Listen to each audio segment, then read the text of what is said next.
Okay, let's unpack this. Today we're diving into a case that has remained unsolved for over a decade now. It's a profound mystery, really, but it also echoes a much larger, frankly heartbreaking crisis facing Indigenous communities. Our main sources for this deep dive are articles from Red Lake Nation News and Investigation Discovery, both titled, interestingly, Questions Remain. In 2009, case of high school senior found dead on Minnesota tribal land. Yeah, and what's really fascinating here in a tragic way is how the specifics, the details of this one young woman's life, Stacy Hill, and her unsolved death, they sort of illuminate this huge systemic issue. Right. So we'll explore not just her personal story, but try to understand why her case, and honestly thousands like it, remain wrapped in these unanswered questions. Exactly. And what that tells us about the challenges, within the justice system for Indigenous peoples. So our mission today really is threefold. First, we want to honor Stacy's memory, the life she lived. Yep. Second, understand the specifics of her case, as much as the sources tell us, even if that means highlighting the lack of answers. Which is often part of the story itself. It really is. And third, crucially, shed some light on that broader context, the violence against Indigenous women, and the systemic problems that seem to perpetuate it all. So let's start maybe by getting to know Stacy a little. Good idea. Stacy Lynette Hill was 17 years old, a Red Lake Nation girl, a high school senior. Just seemed to have everything ahead of her. Yeah. She was last seen alive in early September 2009. Think about that time, start of the school year, autumn coming. Full of possibility. Exactly. But then her remains were tragically found on October 27th, same year, on the Red Lake Indian Reservation up in northwestern Minnesota. And it's important to note, for listeners who might not know, that the Red Lake Reservation is sovereign tribal land. It's governed by the Red Lake Band of Chippewa Indians. Right. And that's not just a detail, is it? It's crucial because it brings in these complex jurisdictional issues we'll need to touch on. Things that often complicate investigations like Stacy's. Definitely. Stacy herself, she was born in Minneapolis because she grew up, went to school right there in Red Lake. And the sources, they paint a picture of someone really vibrant. Described as a good student, popular with teachers, classmates, apparently really excited about graduating soon. Just a typical teenager in many ways, looking forward. Yeah, and creative too. Ah. The sources mentioned she enjoyed beading, drawing, reading, loved basketball, using the computer, movies. But the detail that really stuck with me, from her obituary, I think, was her love for taking long walks with family and friends. That paints a picture, doesn't it? It really does. You can almost see her, Yeah. chatting, dreaming about the future, a life just full of potential. And then suddenly, brutally cut short. And that's the core of the heartbreak, isn't it? It just radiates outwards. Despite knowing these things about who she was, here we are over 13 years later, and still so few answers about what happened to her. It's hard to fathom. Her life was commemorated at a traditional funeral service in July 2010. That's nearly a year after her death. Wow, a year. Yeah, and that delay itself, it sort of speaks volumes, Yeah. about the community grappling with it, the shock, the grief, the search for understanding, for accountability. It's agonizing. That immediate lack of answers just becomes this defining thing. And sadly, as you said, that happens in far too many cases involving Indigenous people. It does. And that ache for closure, you can feel it still. Years later, in what her loved ones say, the sources show this pain. Like a Facebook memorial post from January 2020 noted it would have been her golden birthday. Oh, wow. Those milestones are tough. Yeah, reminders of what she missed. And even further back, 2014, someone posted just saying, "I wish we're here, just wish I knew what happened to us." Completely.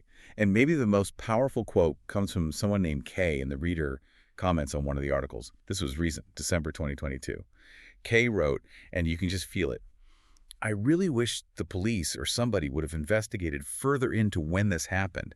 This is my best friend, and I just want to know what really happened to her." Oh, that just hits you, doesn't it? My best friend. It really does. You read things like that and you realize this isn't some dusty cold case file. It's an open wound, still bleeding for so many people in Red Lake Nation. And that lack of initial breakthroughs, no arrests, the silence that follows, it just leaves this void. Time doesn't seem to fill it. No. And the suffering is just magnified by the systemic issues we're talking about, the ones that leave families waiting, sometimes forever, for any kind of justice. Which brings us to that bigger picture. Because Stacy's case, as deeply personal and devastating as it is for her family, her friends, her community, it's tragically not isolated. Yeah. Her story, the questions around it, they mirror this much broader systemic problem.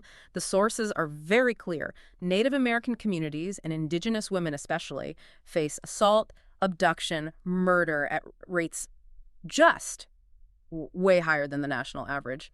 And when you look at the actual data, these personal tragedies take on this chilling scale. The statistics are, well, they're staggering. They really demand you pay attention.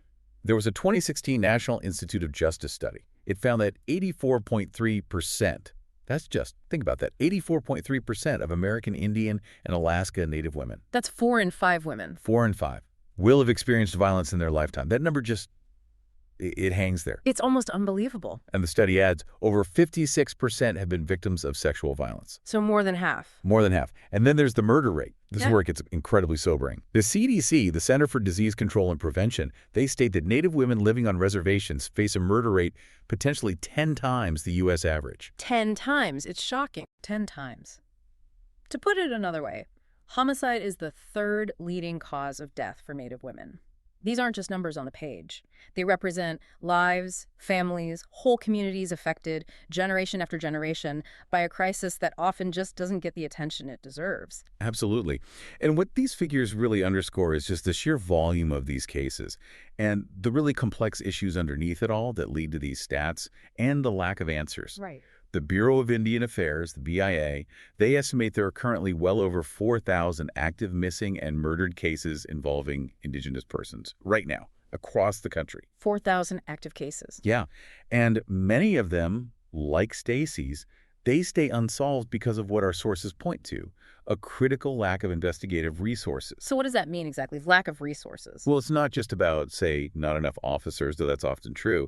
It's this deeply rooted problem, often boiling down to a patchwork of jurisdictions, tribal, state, federal.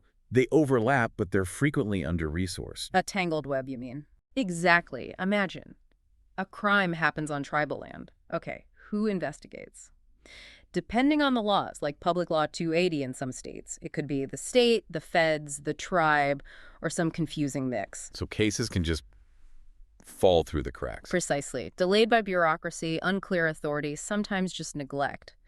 It means there often isn't the capacity to chase down new leads from witnesses or re-examine evidence, even old evidence with new tech, or properly track suspects. So leads go cold. Leads go cold, evidence might degrade or get lost, and families are just left waiting, in limbo. So practically speaking, on the ground, maybe a tribal police department, they might be really dedicated, but maybe underfunded compared to, say, a state agency. Very often the case. They might lack specialized training for complex cases, forensic tools, access to those big databases that can connect dots. Okay. And if they need federal help, say from the FBI, those resources might not come quickly, or maybe the case doesn't hit the threshold for federal priority right away. Which means critical time is lost. Critical time, vital time just slips away before a full investigation even gets going properly.